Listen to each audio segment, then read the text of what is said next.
ኢየሱስም ምን ሆኖ በስመ አብ ወልድ ሀውክ በኢየሱስም ተነስተልን ውድ የጎልደን ቪው ሚዲያ ተከታታዮቻችን እንደምን ቆይታችኋል? እንግዲህ ከሰሞኑ የምንሰማቸው ነገሮች ሁሉ እጅግ አስፈሪና አስደንጋጭ የሆኑ ነገሮች ናቸው ማለት ነው። እንግዲህ በትላንትና ዕለት የአሜሪካኑን ሰደድ እሳትን ተናግረን አዝነን ሳንጨርስ በሀገራችን ደግሞ ሰማይ ላይ ያየነው እንግዳ ነገር ፍርሃት ውስጥ ጥሎናል ሲሉ ነዋሪዎች እየገለጹ ነው የሚገኙት ማለት ነው። እንግዲህ ትላንትና ምሽት በአርባ ምንጭ ወላይታ ሶዶ ቡርጂ ሱሮ ባር ጉርዳ ወይም ጉጂ ዞን ላይ እና ሌሎችም በርካታ ስፍራዎች በሰማይ ላይ የታየው ተንዘግዛጊ ሮኬት መሳይ ተቀጣጣይ ነገር ፍርሃት እንደጫረባቸው የአካባቢ ነዋሪዎች ለቲክቫ ኢትዮጵያ ተናግረዋል።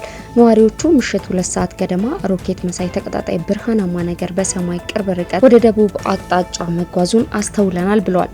አልፎ አልፎ እንደሚስተዋሉ ተወርዋሪ ኮከቦች ቶሎ ታይቶ የሚጠፋና በፍጥነት የሚጓዝ አለመሆኑ ነው ፍርሃት የጫረብን ያሉን የአርባ ምንጭ ከተማ ነዋሪዎች አሁንም በርከት ያለ ህዝብ ሰማዩን እየተጠባበቀ ይገኛል ብለዋል። ይኸው ተቀጣጣይ ብርሃናማ ነገር በኢትዮጵያ አልፎ በኬንያ ሰሜናዊ ምስራቅ አካባቢዎች እንዲሁም በኬንያ ሞያሌ በኩል ታይቷል። ለመሆኑ ነገሩ ምንድነው? ለማንኛውም ይህንን ጉዳይ አስመልክቶ ግን ዶክተር ሮዳስ እንዲሁም ደግሞ ከኢትዮጵያ ስፔስና ጂኦስፓሻል መስሪያ ቤት ላይ የተሰጡ አስተያየቶች አሉ። እነዚህ አስተያየቶች ምንድናቸው የሚሉትን ነገሮች ደግሞ እስኪ እንመልከት። በአርባ ምንጭና በተለያዩ አካባቢዎች በሰማይ ላይ የነደደ የሚጓዘው ምን ይሆን? በሳይንስና ሃይማኖትስ እንዴት ይታያል የሚለው በመጋቢ ሐዲስ ዶክተር ሮዳስ እንደዚህ ተጠቅሷል። ዛሬ ጥር 1 2017 በሀገራችን በተለያዩ ቦታዎች የታየ በሰማይ የተቀጣጠለ የሚሄድ በጣም በርካታ ፎቶዎችና ቪዲዮዎች በውስጥ መስመር እየተላኩልኝ ነበርና ምልከታዬን ለማስቀመጥ እሞክራለሁ ብሏል። ከሰማይ ላይ አብርተው ስለሚታዩ ስለሚወድቁ የተፈጥሮ ሰው ሰራሽ አካላት መረዳት ግድ ይላል። የህዋ አለቶችን አስቀድመን እንመልከት። አስትሮይድ፣ ዩራይድ፣ ሚቲዮር ሜትሮይድ መካከል ያለው ልዩነት አንድነት መረዳት ያስፈልጋል። አስትሮይድ በዋናነት በማርስና በጁፒተር መካከል ባለው የአስትሮይድ ቀበቶ ውስጥ የሚገኙት አለታማ ስሪትነት ያላቸው አካላት ናቸው። መጠናቸውን ለመረዳት ለምሳሌ አስትሮይድ ቬስታ መጠኑ 329 ማይል 330 ኪሎ ሜትር ዲያሜትር ያለው ሲሆን ከተናናሾቹ ውስጥ ከ33 ጫማ ወይም 10 ሜትር በታች የሆኑም ይገኙበታል።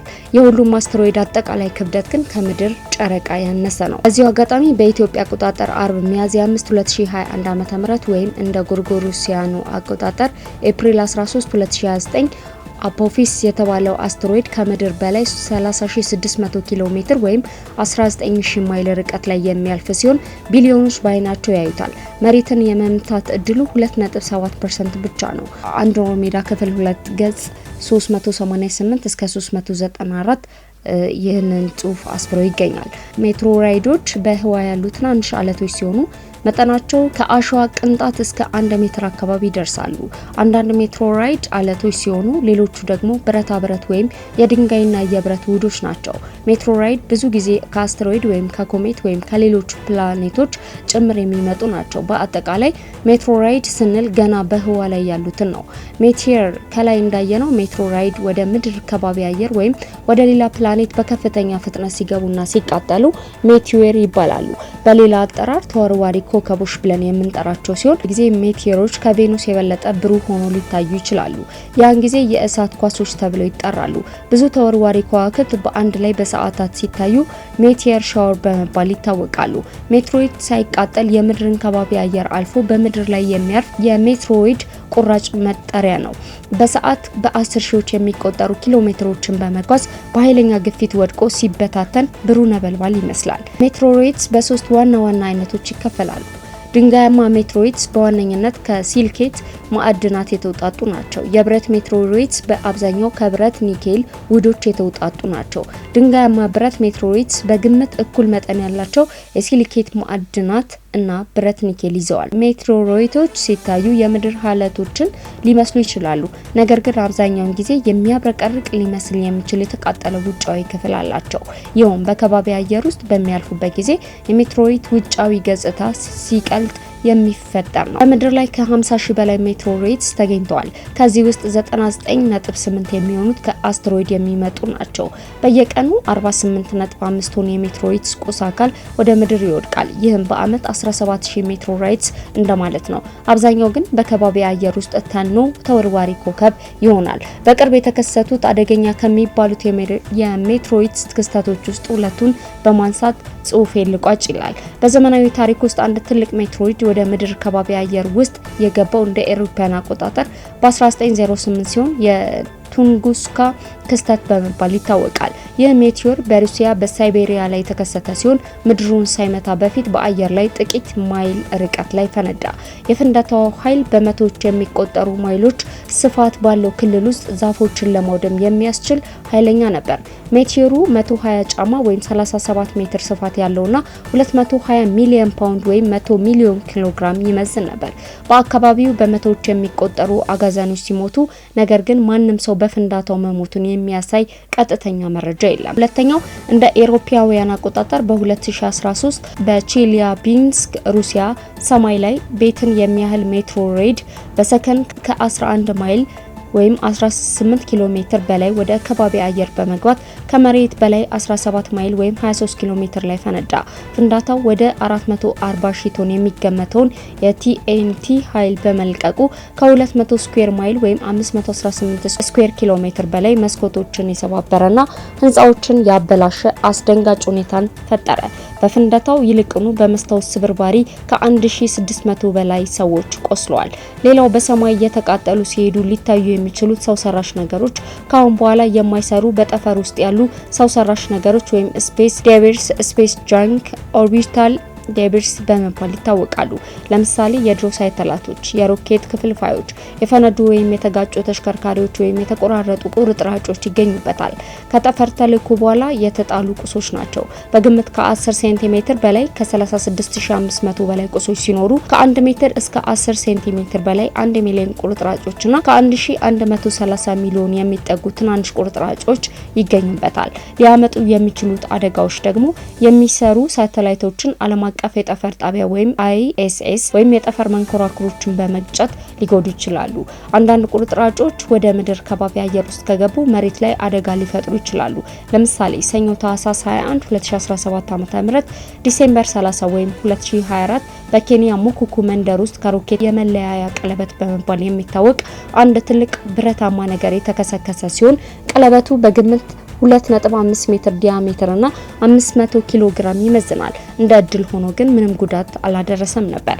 ሌላው በተለያዩ ሀገራት ታዩ የሚባሉት የማይታወቁ በራሪ አካላት ወይም ዩፎ ወይም ዩኤፒ ዙሪያ በዩቲዩብ ላይ የሰራውትን ማየት ይቻላል ብለዋል። በሃይማኖት መጽሐፍት ስንመለከት በተለይ በዮሐንስ ራእይ ላይ ለቁጣ የሚወድቁ እንደ ችቦ የተቃጠለ የሚመስል እንደሚወድቅ እንዲህ ይጽፋል። ሶስተኛው መልአክ ነፋ፣ እንደ ችቦም የሚቃጠል ታላቅ ኮከብ ከሰማይ ወደቀ፣ በወንዞችና በውሃ ምንጮች ሲሶ ላይ ወደቀ። የኮከቡም ስም ሬቶ ይባላል። የውሃውም ሲሶ መራራ ሆነ። መራራም ስለተደረገ በውሃው ጠንቅ ብዙ ሰዎች ሞቱ። ራእይ 8 ከቁጥር 10 እስከ 11 ደግሞ ሁለተኛው መልአክ ነፋ፣ በእሳት የሚቃጠል ታላቅ ተራራን የሚመስል ነገር በባህር ተጣለ፣ የባህርም ሲሶ ደም ሆነ ሲል ራእይ 8 ቁጥር 8 ላይ እንደሚገልጽ ይናገራሉ ዶክተር ሮዳስ። እንግዲህ የኢትዮጵያ ስፔስ ሳይንስና ጂኦስፓሻል ኢንስቲትዩት እንደገለጸው ደግሞ አስትሮይድ በውሃ ውስጥ የሚገኙ ድንጋያማ አካላት ናቸው። በዋነኝነት የስርዓተ ፀሐይ አካል በመሆን በማርስና በጁፒተር መካከል ባለው ስፍራ የመቀነት ቅርጽ ወይም አስትሮይድ ቤልት ፈጥረው ፀሐይን ይዞራሉ። እነዚህ የሰማይ አካላት ግዙፍ ሊሆኑ ይችላሉ። አንዳንዶቹም በ100 ኪሎ ሜትሮች የሚቆጠር ዲያሜትር ያላቸው ናቸው። በአንጻሩ ሜትሮይድስ ወደ ምድር ከባቢ አየር የገቡ የአስትሮይዶች ወይም ኮሜት ቁርጥራጮች ናቸው። በሌሊት ሰማይ ላይ የምናያቸው የብርሃን ጅራቶች ወይም ሜትሮይድ ትንሽ የጠፈር አለት ወደ ከባቢ አየር ውስጥ ሲገባና ሲቃጠል የሚፈጠር ነው። ሜትሮይድ ሻወር አስደናቂ የብርሃን ትዕይንት በሰማይ ላይ የሚፈጥሩ ሲሆን አብዛኛዎቹ ሜትሮይዶች ጥቃቅንና መሬት ላይ ከመድረሳቸው በፊት ሙሉ በሙሉ ተቃጥለው የሚጠፉ ናቸው። በመጠን የገዘፉና ጠንካራ የሆኑት አለቶች ከእሳታማው መተላለፊያና የመሬት ከባቢ አየር ተርፈው መሬት ላይ ይደርሳሉ። ሜትሮይድስ ከተለመዱት የምድር አለቶች የሚጋሩት ነገር ቢኖርም በራሳቸው ደግሞ የተለየ ስሪትና አወቃቀር ያላቸው በመሆኑ በአይን በማየት ብቻ ለመለየት አዳጋች ይሆናሉ። የመስኩ ተመራማሪዎች የሜትሮይትን ስብጥር ለመተንተን የረቀቁ ቴክኒኮችንና የሳይንስ መመርመሪያ መሳሪያዎችን ይጠቁማሉ። ይህም የማዕድን ይዘት ለመመርመር ከምድር ውጭ ያሉ ንጥረ ነገሮች መኖራቸውን መለየትና የተረጋጋ የአይሶቶፖች ምጥንጥን መለካትን ጭምር ያካትታል። እነዚህ ትንታኔዎች የሜትሮይትን አመጣጥና ስለመነሻ ምንጫቸው አስመልክቶ ግንዛቤ ለማግኘት ይረዳሉ። ሜትሮይት በምድር ላይ የሚያስከትሉት ተጽዕኖና ጉዳት በአንጻራዊነት እጅግ አነስተኛ ነው። በየአመቱ ወደ ምድር ገጽ የሚወርዱትም በቁጥር ጥቂት ናቸው። አብዛኛው አካላቸው በምድር ከባቢ አየር ውስጥ ሲያልፍ ተቃጥሎ ስለሚያልቅ የሚያደርሱት ጉዳት ያነሰ እንዲሆን ያደርገዋል። ይህ እንደተጠበቀ ሆኖ ጉልህ የሆነ ውድመት ሊያስከትሉ የሚችሉት በሚሊዮን አንዳንዴም በሺህ ዓመታት የሚከሰቱት ብቻ ናቸው። ከዚያ አኳያ የስነ ፈለክ ተመራማሪዎች ቴሌስኮፖችን በመጠቀም ካለማቋረጥ እንቅስቃሴያቸውን በንቃት በመከታተል ከፍተኛ ጉዳት ሊያመጡ የሚችሉትን አስቀድሞ በመለየት የተለያዩ የጥንቃቄ እርምጃ እንዲወሰድ ያደርጋሉ ሲል እንግዲህ የኢትዮጵያ ስፔስ ሳይንስና ጂኦስፓሻል ኢንስቲትዩት ተቋም የገለጸው ማለት ነው። እንግዲህ ከመንፈሳዊው አኳያና ከሳይንሱ አኳያ ያለው ምልከታ በትላንት ምሽት ከታየው በሰማይ ላይ እሳት የሚፈጥር ሮኬት ወይም ደግሞ አንዳንዶች ሚሳኤል የሚመስል ነገር ነው ሲሉ ሀሳባቸውን የገለጹበት አስፈሪው ነገር በዚህ መልኩ ነው። እንግዲህ መረጃውን ወደ እናንተ ለማድረስ የማወከር እንግዲህ በአርባ ምንጭ ብቻ ሳይሆን በጋሞ ከወላይታ ሶዶ ከተማና በሀምቦ በጠበላ ከተማ በሌሎች አጎራባች ከተሞችም በሰማይ ላይ ምንነቱ ያልታወቀው እሳት ያለው ነገር ምሽቱን ታይቷል ማለት ነው። ክስተቱ በማዕከላዊ ኢትዮጵያ ክልል፣ በደቡብ ምዕራብ ኢትዮጵያ ክልል፣ በደቡብ ኢትዮጵያ ክልልና በደቡባዊ ኦሮሚያ ክልል ጉጂ ዞን ቦረና ላይ በስፋት እንደተከሰተ ታውቋል። ተመልካች አድማጮቻችን እዚህ ጉዳይ ላይ ደግሞ የእናንተ ሀሳብ ምንድነው የሚለው እስኪ ሀሳባችሁን ማስተያየቶቻችሁን ኮሜንት ላይ አስፍሩልን። ሰናይ ጊዜ ይሁንላችሁ።